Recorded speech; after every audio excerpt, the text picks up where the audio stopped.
जल शिव पर चढ़ता है तो हमारे घर का कल बदलता जरूर है। एक न एक दिन उसकी दशा बदलेगी। कोई जल्दी बनता है, कोई लेट बनता है, शिव को जल चढ़ाने वाला एक दिन सेठ जरूर बनता है। कल बदलता है, कल। घर का जल लेकर चढ़ा, मंदिर में जाओ तो थोड़ा झाड़ू पोछा करना, सफाई करना, एकत्र अच्छा।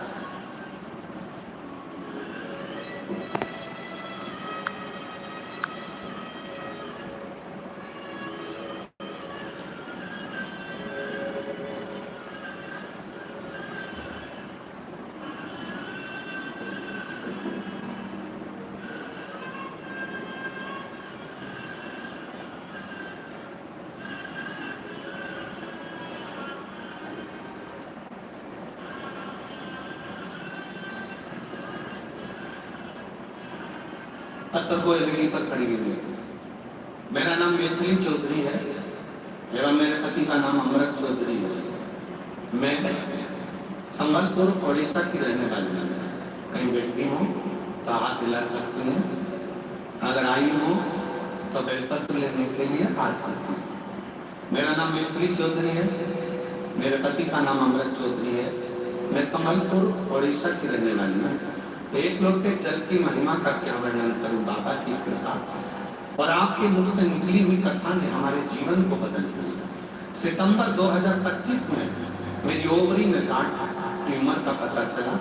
उसके बाद अक्टूबर 2025 में मेरा ऑपरेशन हुआ और ट्यूमर निकाल दिया गया।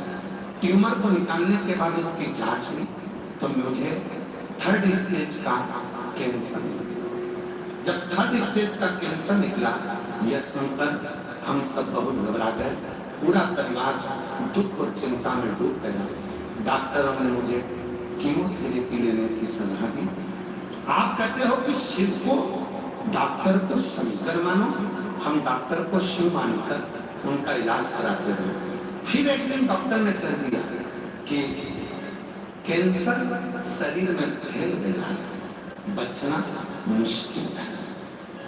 1.5 महीना बहुत हो गया, इससे ज्यादा नहीं। सबने हिम्मत हारी। उस समय मेरी बेटी ने कहा, माँ वो सीहोर वाला बाबा पशुपति व्रत बताता है, मैं करती हूँ तेरे लिए। मेरी बेटी ने पशुपति व्रत किया।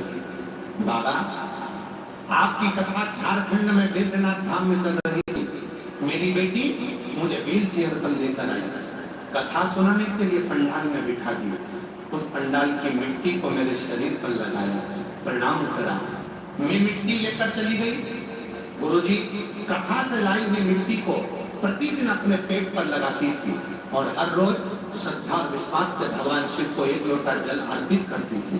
बाबा की ऐसी कृपा हुई गुरुदेव, डॉक्टर भी आश्चर्य में पड़ गया कि इसके पूरे शरीर में कैंसर मिला था, पर इसके शरीर का कैंसर गया था और पूरे शरीर का कैंसर समाप्त होकर बाबा की कृपा से मेरी सारी रिपोर्ट नॉर्मल आ गई। आज मैं बाबा को प्रणाम करने के लिए। मेरा नाम मैथिली चौधरी, पति का नाम अमृत चौधरी। मैं संबलपुर उड़ीसा की रहने वाली हूँ। बाबा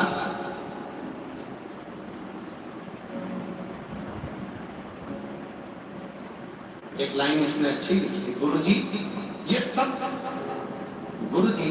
सब बाबा भोलेनाथ की कृपा है, आपकी कथा का प्रभाव और 1 लोटा जल की महिमा है। बाबा ने हमारे जीवन में नया प्रकाश दे दिया। गुरुदेव बाबा भोलेनाथ जी के चरणों को पुनः कोटि कोटि प्रणाम करती हूँ और तेरी कृपा बिना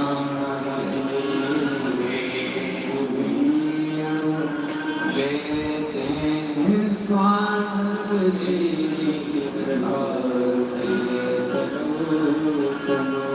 एक लोटा जल है आपके घर का, चाय का शिव के पास। शिव को मालूम पड़ेगा कितनी दुखी है, कितनी तकलीफ है, कितना कष्ट है, घर की दशा मालूम पड़ती है। मेरे भोलेनाथ को किसको तकलीफ